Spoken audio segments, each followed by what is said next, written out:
Hello and welcome to the Minds on the Frontline Podcast, brought to you by the Wayne State University Frontline Strong Together program.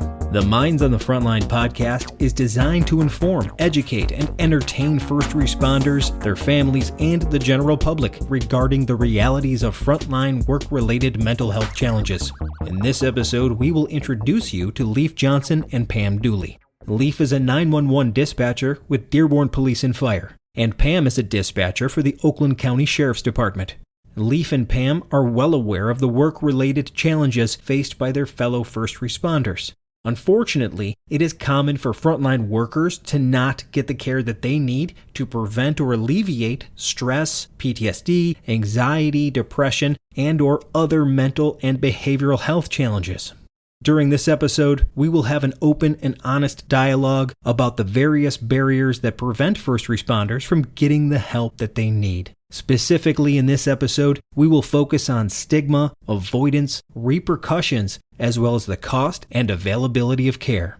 And now our hosts, Jeff Lassers and Mike Mattern.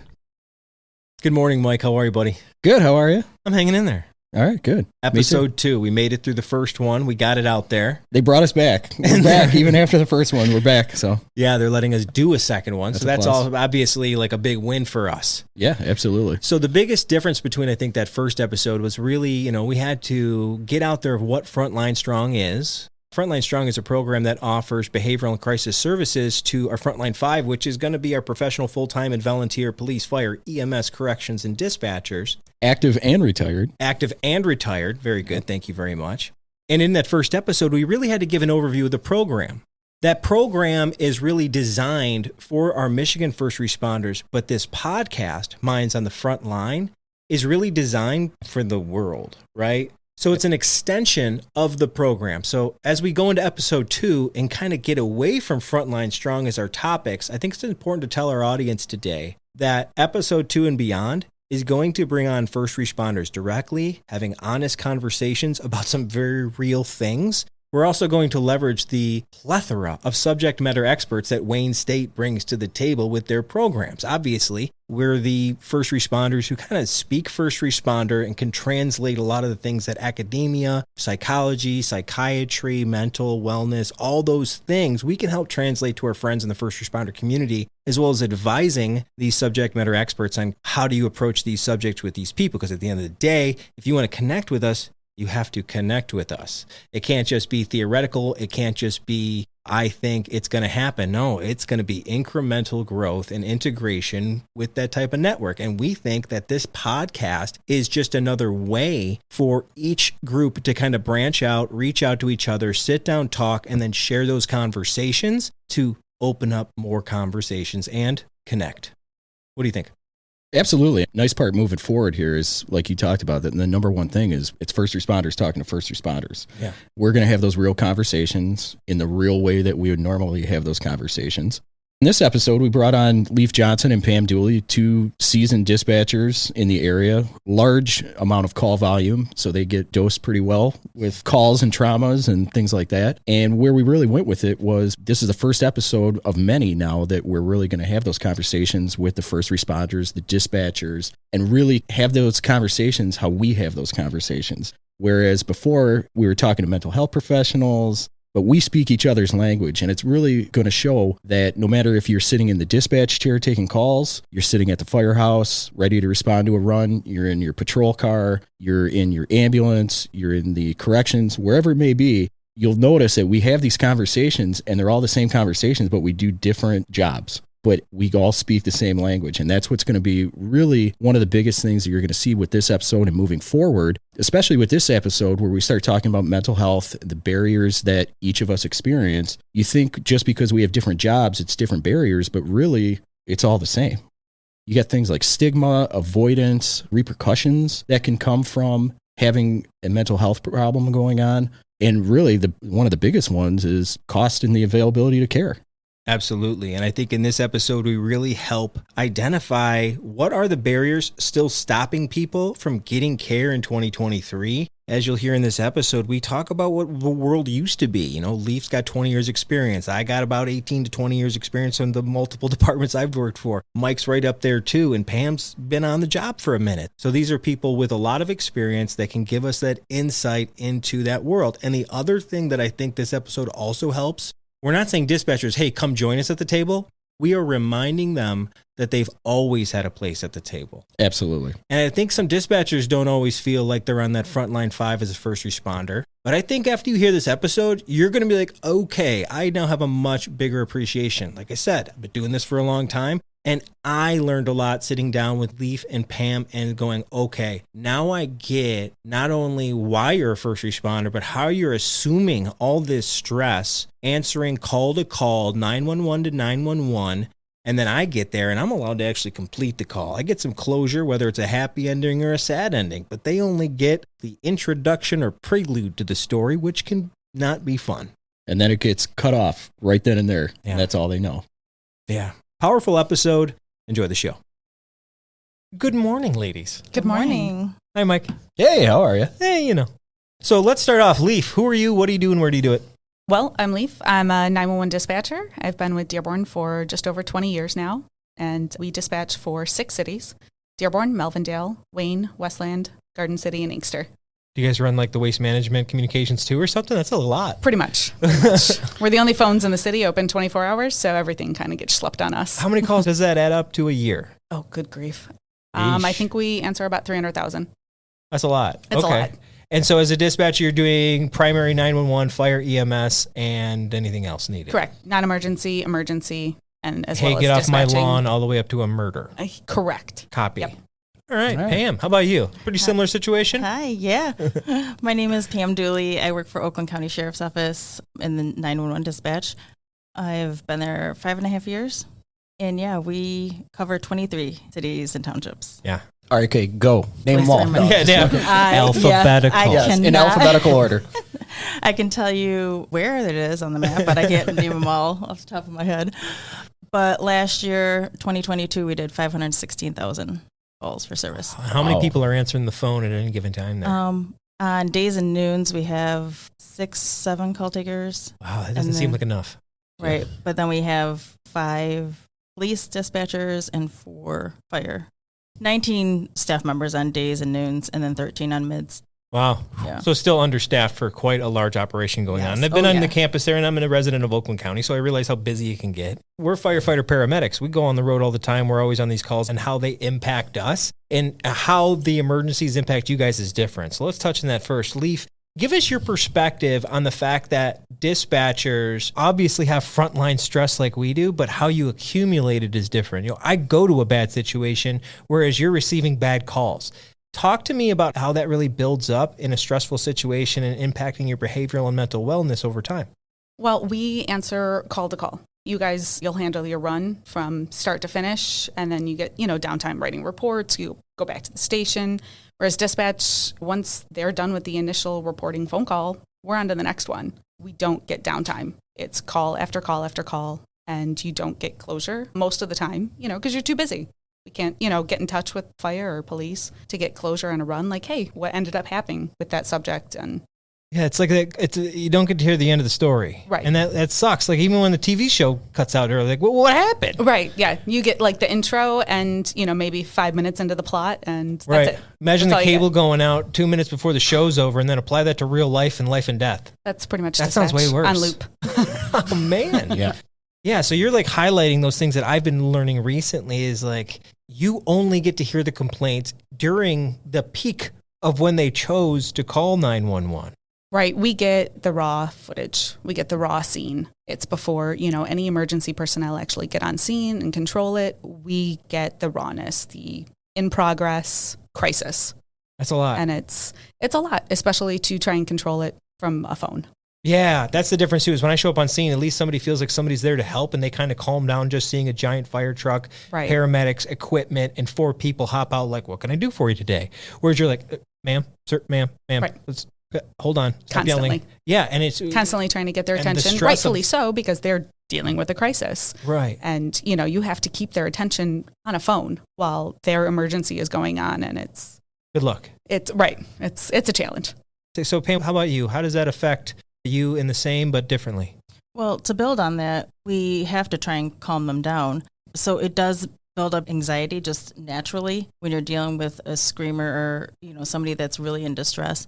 But when we disconnect, like she said, we go to the next call. We don't even have time to follow up on that one.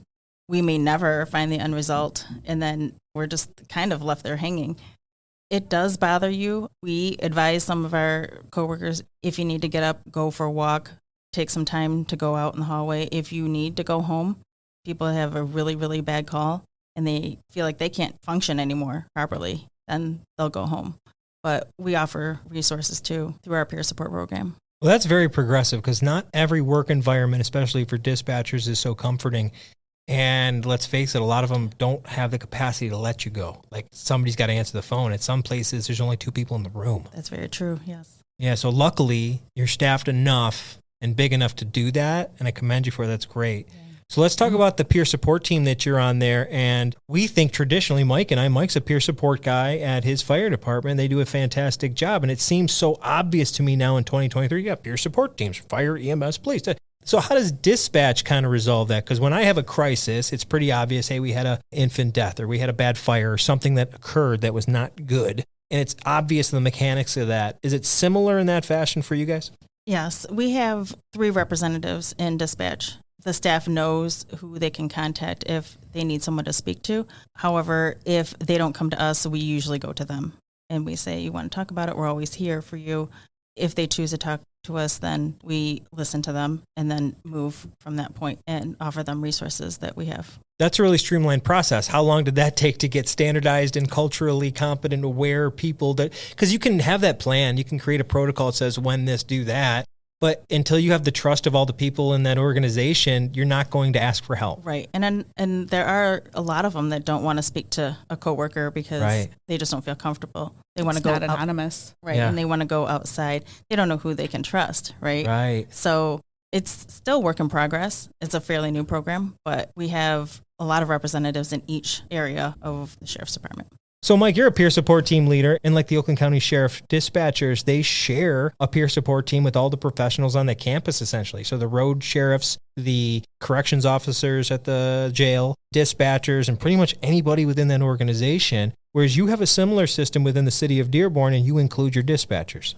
Yeah, so the fire department has their own peer support team. The police department has their own peer support team. And between the 2 peer support teams, we also have dispatchers who are on the peer support teams for the police side. But anytime there's a bad run and we have teams go out and talk to the fire department or the police department, we also always send a team up to talk to the dispatchers at that time. So we make sure that the dispatchers are taken care of because, we realize they're getting it just as much as we're getting it. You're getting dosed with the trauma that we're getting dosed with. So we're going to treat them the same way we would treat any of our people who are there on scene taking care of things. They experienced it just as much. So that's why it's important to have those peer support teams or the CISM teams or whoever go out and talk to the dispatchers because they had the same trauma. It was different modality of trauma, whereas we saw it in front of our face. They just had to listen to it and they had their own picture of what was going on.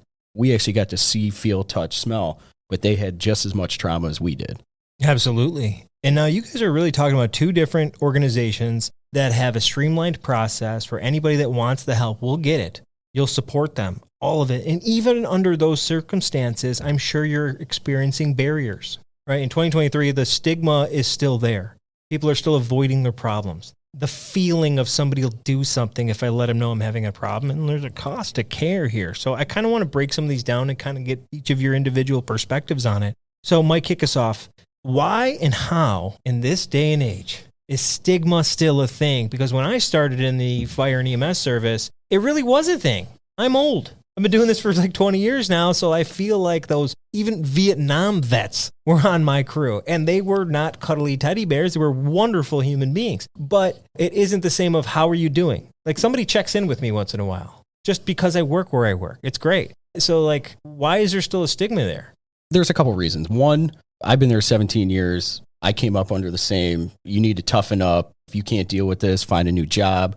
So you've got that kind of sitting out there from generations before you, if you've been doing this long enough. But I think it's also the jobs that we have, whether it be police, fire, dispatch, EMS, corrections. There's a certain level of, I have to be able to deal with these things. I'm the one people call when they need help. So if I have a problem, then I'm weak or I'm whatever it may be. You can't allow yourself to have that vulnerability of, well, he couldn't handle that call or she couldn't handle that call. So the stigma is almost placed on yourself because you go, that shouldn't have bothered me. I'm a firefighter. I'm a dispatcher. I'm a police officer. You almost put it a little bit on yourself, but it's also the environment that you live in. You don't want your coworkers to think you can't handle that job or you can't handle that next phone call or you can't handle that next run. So it's when the people collectively within that realm, whatever you work in, go, hey, it's all right to not be okay. That's when that stigma goes away. If that's not verbalized, then it's always there. Yeah, I totally agree that this ego is projecting it onto us to make us feel bad that we have it, and it stops us, and the stigma's self-projected. I absolutely agree. When I was hired in 2002, and same thing, Mike, similar time, part of your training is go through the call, swallow it, go to the next one. It's not something, take time, evaluate your emotions. No, that was never encouraged. Right. Like your phones are ringing. Let's go. Right. Let's, handle the next emergency. And part of being a dispatcher is being dissociative. So, you push your feelings way aside and you let your training take over. Well, you do that enough throughout the day after day, week after week, month after month, year after year, it just becomes a habit and you're like, well, I don't need my feelings. Right, the default mode network. We've literally rewired to this point. Do this and stay in stress mode. Right, pretty much. Yeah. You're there, you're 100% focused, and your feelings, we'll deal with them later. And it's just not healthy in any way. Okay, so we all agree that the stigma can be self-induced. Very much so. And whether it's self-induced or projected for somebody else, it still doesn't feel good. Pam, do you think it's still there in a little bit? We have a lot of alphas in these industries, right? And that's not a male or female thing. We have alphas, right? Yeah. And so a lot of people can push each other away or push help even when they really want it, as we're humans. We all react in a way that we don't understand, which is why we're teaming up with culturally competent clinicians so we can understand this better. In your opinion, is stigma still pushed on you, do you think, culturally? If it's not on me, it's on my coworkers. I've heard some people say, well, it's our job. That's what we do. You need to get over it. To put an analogy out there, if you were to get the flu and I got the flu, your body's going to react different than I am. So if I get a call, the same stress call my partner gets, I may react different to it than she does because either she doesn't have the experience or I don't have the experience or I don't know how to deal with it. Maybe your immune system's low that day because you've had a lot of calls. Right. And that's the point. That's exactly right. Dose and duration. Yes. That's yes. what if there's nothing else we've learned since the last 3 years, is the dose and duration of how things can affect us. That's exactly it. Yes. Interesting. All right, let's move on to avoidance. It's easy to ignore things. That thing in my back. It's a mole. I'm going here, but when it's our brain, it's even easier because the outward signs is like personality level. Mike, why do you think avoidance is so strong? And I don't think this is a first responder thing. This is a human thing. Oh, by far. I mean, let's face it. At the end of the day, we're all human and we're acting like we're human. It doesn't matter what job you have. But I think the avoidance part is we don't want to admit that there's something wrong with us. And it's not that there's something wrong with you. It's that you've gone through something and you don't necessarily want to feel vulnerable about it. Yeah, I don't want to deal with it. Yeah, there's been times where, I've gone on bad runs and at work, you're like, oh, yeah, everything's good. Everything's fine. I'm cool, whatever. But you get off the next morning and you're different than what you normally are different getting off in the morning. So you just kind of put it in the back of your head like, I'll be fine. I'll be all right, type deal. And you avoid dealing with whatever just occurred at work that night before. And you think if you avoid it, it's just going to go away. But in all reality, the more you avoid it, the bigger it's going to become. We all make the worst patients in the world. We tell everybody else to go to the doctor or call 911 or whatever. Oh, I tell them to stop calling. But when just kidding. When it comes to us, we're the worst ones for it.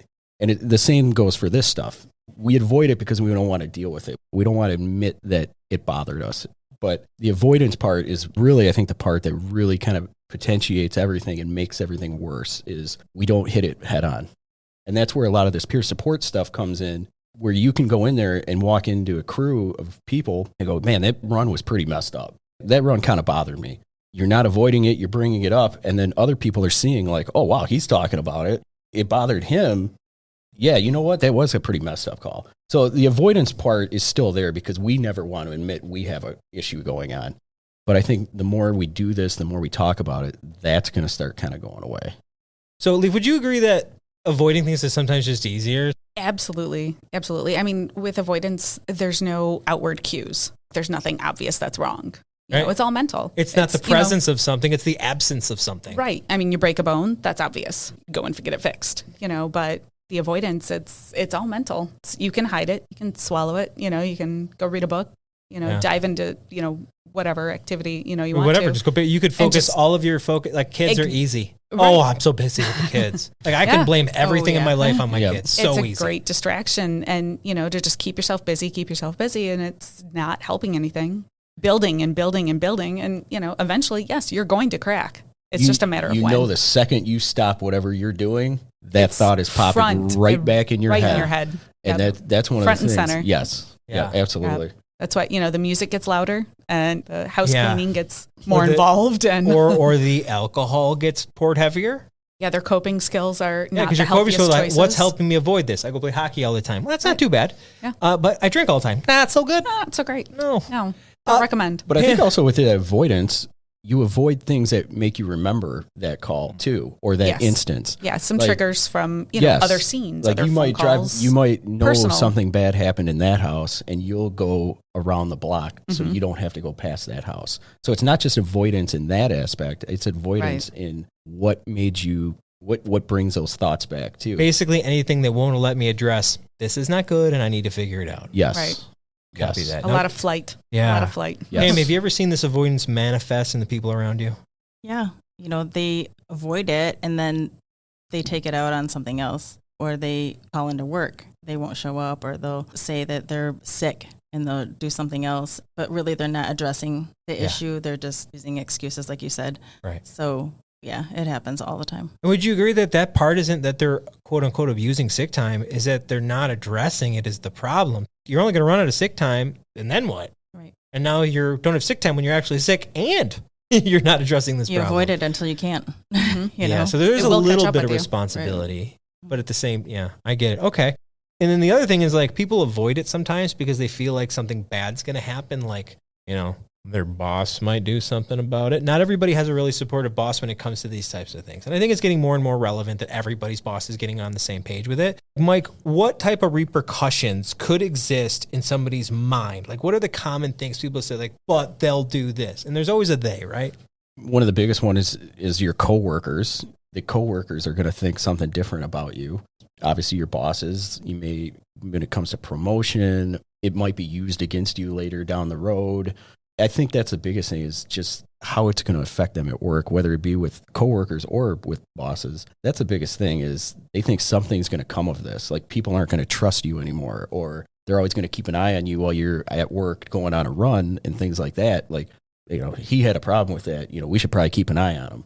Well, it just might be an isolated incident, but now you're worried that, okay, is everybody kind of looking at me like, hey, we have to carry him through this run, or things like that. So I think the repercussions are pretty broad when it comes to work, but I think it also comes from your social circles. Well, at work, is that group over there talking about you because they know that you had a problem with it, or things like that. So do you guys think that the feeling of whoever they are, doing something in response to me admitting I need help is more self-induced and projected than anything else in most circumstances? Or do you guys think that it's a real thing? I agree with that, because our staff is pretty supportive. I believe that it is just me being insecure, or me not being sure of myself because now I feel terrible about this call, or I worry too much about my coworkers, what they're thinking about me, or what command is thinking about me. I don't want them to view me as weak, or possibly not give me a trainee or something because I'm not strong enough. You don't want to slow down your professional progress either. And I think that's a big one. Well, if I do this, I'm up for promotion in a year. Are they going to see this as I still need to grow a little bit? And that's why I think the more danger is these little things I quote unquote will miss out on, and that adds up and adds up. And I think that's kind of what you're commenting on. Yes, definitely it's me versus everybody else. Right. How about you, Lyf? What do you think about that? No, I absolutely agree. You don't want to be in the spotlight for, the wrong reasons. Like Pam said, you don't want trainees to be taken away from you because they find you as weak, because you can't handle certain calls, or, you just had a bad run. You want to be a strong leader and always have your full attention to detail put forth. I think it actually makes you a stronger leader when you go through something like that. Then you can pass on to the newer Absolutely. people Oh, like, yeah. hey, listen, I had a run like this and this is how it affected me. Don't worry. It happened to me. And I think it really actually strengthens you as a leader. At the time, you're like, man, I feel weak. There's no, you know what I mean? And when you look back on it, it's like, I'm bringing this experience now to a new person that I can now do this for them. Like, I never got this, but now I know how Right. that feeling felt. Here's this support. Yes, here's Yes. the support that I may not have gotten early on in my career, which brought me to where I am today. Whereas Right. now it's, okay, that was messed up, how I felt. But that also helps because you're talking about it. Exactly. Right? So Yeah. with like Keep the that CISM conversation training going. that we go to, that, you know, you talk about it, how you felt, Yes. you're kind of reliving it in Yes. a way. So Yeah. Yes. I think you're also helping yourself as well. yeah. Oh, You're- 100%. You know, if you're talking about it again, you're easing your conscience of, you know, whatever Yes. you feel, you know, Just talk about it. just talk. Well, there you go. We're getting it out. We're talking to the newer person. We may be training, and we make it okay for them early on in their career. And I think that's something that's been missing for many years, is that Definitely. culture shift, you know. Definitely. And I've noticed it more, you know, I mean, 20-year career, you know, it has changed Exactly. dramatically. right? dramatically. It's a different world from where I was in 2002 when I Yes. first got hired. Yes.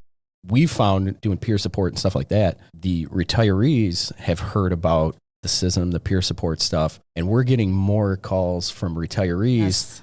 They were the ones who built the culture of keep your Right. mouth shut, move on. Right. And That's now, very true. and now you're getting a phone call from the same people like, hey, we heard what you're doing over there. It sounds pretty good. How do we? And that's great because they've got decades of suppressed, Yes. you know, Yes. And I don't, feelings and emotions and, you know, thoughts and yes. I don't know. Stress. Many times they go, oh, it's really good what you're doing for the younger people, you know? And then next thing you know, there was this run in, 1979 on this street. And you're like, oh, okay. And then 20 minutes later, 3 other runs have now come up.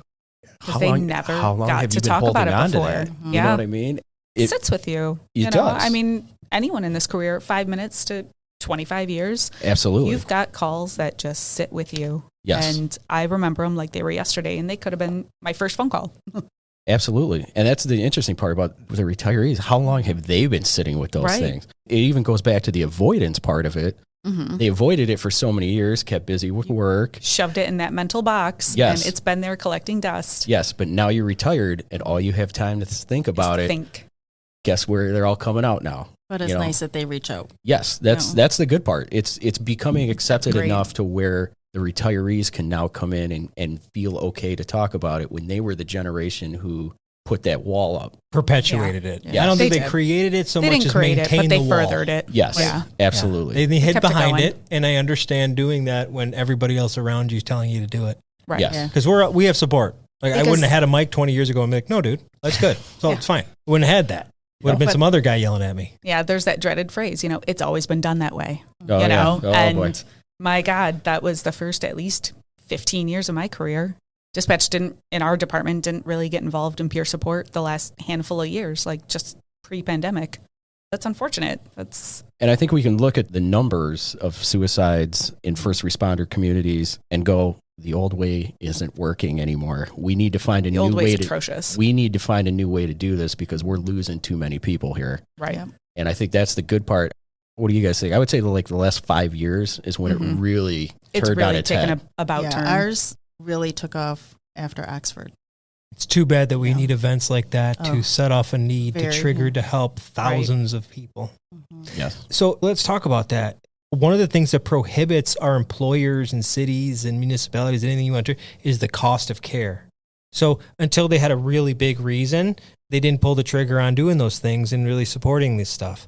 In addition, I think one of the biggest and I think the last barrier for anybody to get help, even if they don't see stigma, they're not avoiding it, and they don't fear repercussions, money's still a thing. Time is still a thing. I might not have the time to go because I have a bunch of kids or sick family or stuff like that. So let's talk about that cost and availability of care. So doing the peer support thing for a little while, we help a lot of individuals get into different care modalities, whether it be getting inpatient, we're getting to therapists, psychologists, whatever it may be. The problem with it is the cost. And the cost part of it goes with if your employer doesn't have health care for their employees, they're paying out of pocket. Now, you can't find somebody who does this stuff under $100 an hour. I mean, that's like a minimum. And when we talk about all these other things, it kind of plays into everything is you may have been calling off of work, like Pam was talking about. So you're not necessarily getting the money coming in that you normally be coming in.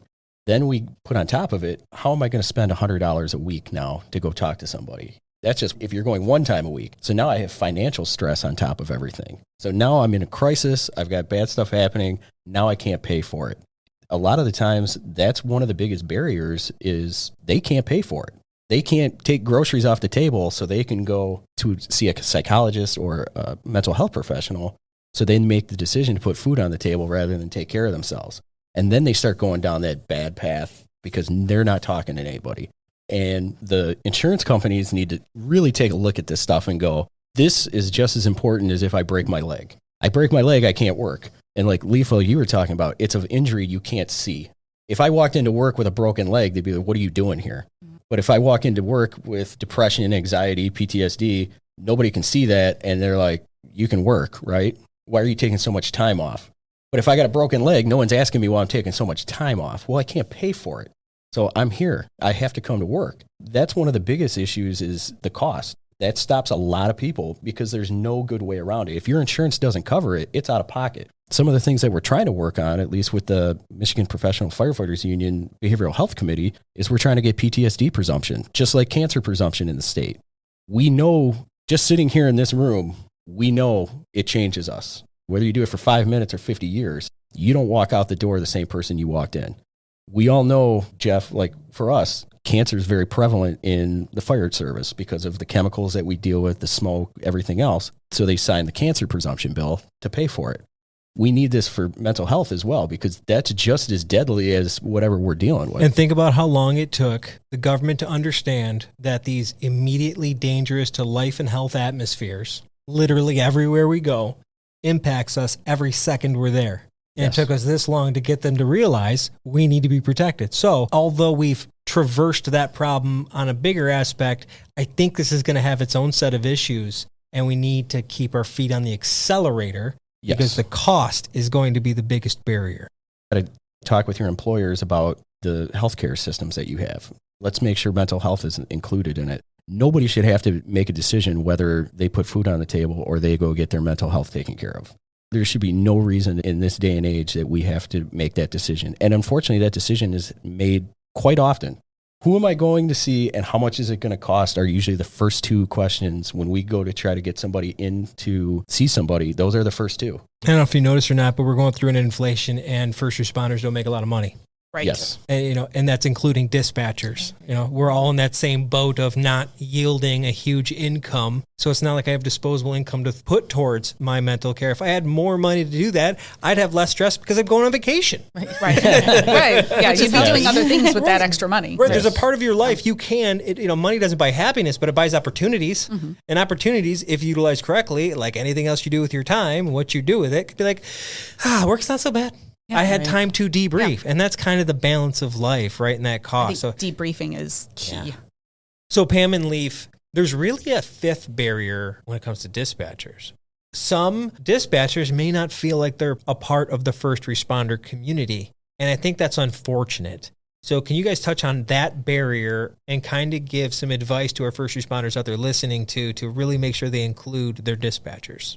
Well, I think that's a great point, and it's true. We don't. Nationwide, dispatchers as a whole are not considered first responders. We are considered admin, secretarial. We are not under the first responder branch. And that just further perpetuates the feeling that we have that we're not part of the team. We're kind of outside the team. You're an outsider, but you are in. You're kind of like that bridge. Like you don't feel like you're all the way in. So like, I guess they get these services and you may not feel automatically included in that. And that's unfortunate. And 9 times out of 10, we're not. Fire, EMS, police, and the people on the road. We even forget about not only the fact that you're our dispatchers and first responders that we're talking to, but then there's these other people in the jail that are corrections officers that are dealing with something similar. So it's like we're all on the same crew. We have different positions. And then certainly there's a line. Like at some point in the office, somebody's not a frontline person. I'm sorry, but dispatchers are absolutely a part of the front 100%. line. Right. 100%. And I'm not knocking, secretarial or admin positions, obviously, but we're not that. Right. Just because our job involves a telephone and a keyboard, we're Right. not. So we certainly support and need them, and we love them as a part of our system, but they're not physically or audibly in contact with the emergency going on. Right. Right. Well, what they need to understand is without us taking the call or telling you where to go, you're not going to go anywhere. You're just And not only flying that blind. is- you won't have a call. Interpreting it, Right. calming the emotions, Right. getting the right information, dealing with the attitude you're getting because they're in crisis and you can't read their mind. And you're not on the way yet, and you're asking a phone number and address, and why can't you just know that from myself? All Right. that Just stuff. get here. And you got that 2 minutes of hell, and then, or it can be, I suppose, and then you got to tell us, and you're like, dispatchers. Can you know how they pronounce that name of that street? Yeah. Like we even double down on you guys. I always say, Yeah. I don't know if that's how you're supposed to pronounce it, but here's my shot at it. Oh, we Right. can tell when you guys are like, Phonetics. Hylesdale? Like you guys a question mark? But Anyway. yeah, like you said, Yeah. we calm the caller, but then when you guys get on scene, they refreak, but then they're nice to you too because they physically see you. Yeah. Us, we're just We're just a right voice. there You on could the- be AI. You We're guys not could be humans. Chat GPT Yeah. or whatever That's it is. true. We could Absolutely. be AI. They don't know. So as we're talking We won't here, tell them. we have you guys here. We're talking to first responders. That's what this podcast is for. What are some things that first responders can do for dispatchers in their communities to make them feel more welcome into the first responder community and make them feel like you guys are a part of the first responder community because you are? I mean, I know you guys are busy after a scene and you're writing reports and stuff, but maybe reach out, follow up with us and say, hey, that call that you just sent us, just want to reassure you alive and breathing, or, you know, what the outcome is. Like, that's so reassuring to us. Even if it's the other way, we want to know. Yeah. You know, so Even something the like end that. of the story, even if it's a sad story, the conclusion of it is cathartic, I think, for all of us to understand and finish it in our mind. Because we all know people die. Mhm. It's just a fact of life. But we also know that humans react a certain way. And if you complete the story and go through basically a briefing with me, I'm going to leave Right. to Gives let it us go. Closure. Yeah. And we can actually move on. So would you agree that's the biggest piece of advice you can give first responders that don't receive phone calls? Give your dispatchers closure and Give reach us out to them? closure. Include Absolutely. us, you know, with your debriefing. I mean, Mike, the fire department's great about that. You know, we really have no complaints the last few years about that. But again, it wasn't always the case, and some departments might not be as fortunate. Right. They It's like, might. you know, when we deliver a baby and the fire department takes over, they end up calling us back and telling us boy or girl. And we're Aw. yay. Love that. And they give us a blue or a pink pin. I Oh, keep As our reward. So it's nice. That's cool. That's Yeah. cool. I keep career stats for myself on that. 3 Yeah. boys, 3 girls over the Oh, phone wow. so far. Congratulations. Oh, wow. Thank you. Yes. Thank you. I'm just going to go out on a limb here, maybe dropping off coffee and donuts. I will Oh. never say no. The way to our hearts is to our stomach. All right. That's We're yeah. women, So you are a you know. first responder then, Right. right? Yeah. We yeah, like food. Yeah. We like food. Who doesn't like food? Yeah. Okay. And caffeine. Yeah. Fantastic. We all live off of caffeine. Right. And I think sometimes we also just need to get to know our dispatchers. You Yes. know, over 20 years where I was at, we had like one was like a foundation. He was there forever. Kevin, shout out to Kevin. But, you know, since then, we've had a lot of younger people come in. I don't really know them that much. I know their voices. I'm like, oh, that's the afternoon Bob or whatever, you know, but I don't know them. Right. I remember I met Kevin a bunch, but I never met all the other people. So I think Right, definitely. it's really important a lot to of face-to-face humanize contact. these voices, even the if it's face, 5 minutes. Like, hey, I'm the guy on Rescue 2 always, oh, yeah, we always laugh at how you say that thing. I'm like, good, because that's what I'm trying to do. Right. So that's Right. one thing I've been Nice. doing is just trying to make my dispatchers laugh and see if they actually, I got them to do play the meow game the other day. Meow, what are you talking about? Rescue 2 clear, meow. All right, meow. Yeah, but I think it's just getting to know the dispatchers, you Right. know, maybe a hi in the morning when you're Reminding them Right, they're in the something family. pleasant. We're human, Yeah. you know. Totally. Pick up radio. Good morning, Totally, radio. Right. Don't call us today. I Bye. mean, Mike knows my tone alerts in the morning are very chipper. Very chipper. Very chipper at 8 a.m. If you're coming off duty, I don't like that. The night guys are already gone by then. I hope you have a good day today. It's like, don't tell me what kind of day I'm going to have. I'm just joking. Well, thank you guys very much for joining us. We really appreciate Thank you. Thank It's you. a Thank you guys pleasure, for coming. and Thank you for thinking of dispatch. Yes, really thank means you. a Oh, lot. absolutely. Yeah, they Those do. Appreciate it. Yep. Thank you. I hope we proved to everybody listening that this was a powerful episode with 2 great guests. Mike, any closing thoughts? I think one of the biggest things after speaking to Lyf, Pam, you, me, the biggest thing that you really got to realize is in 2023, we are starting and we now have all the resources that we've wanted that were lacking over the years. For many years, there was no resources out there. There was a little bit of resources. Now in 2023, we have a plethora of resources that are really focused on first responders. In the end, what's really stopping us from getting help is us. Mm. It's that stigma not only put on yourself, but that whatever culture you may be in that's putting on you, and you want to avoid it because you don't want to deal with it. And if you've been in the field for a long time, then that was pressed upon you and really burned into you early on into your career. But when you really look at it, there's so many resources that you can reach out to. You've got the Frontline Strong phone number. You've got the website. We've got culturally competent clinicians. We have peer support teams that were never there before. The resources that are available for people now are head and shoulders, even what they were 5 years ago. And what you really have to realize is right now, the one thing that's stopping you is you. That's where we really need to work on that stigma. We need to work on the avoidance. We need to work on all that stuff because we can't blame that on anyone but us. We can't blame the stigma in whatever service you're on. We put that into that culture.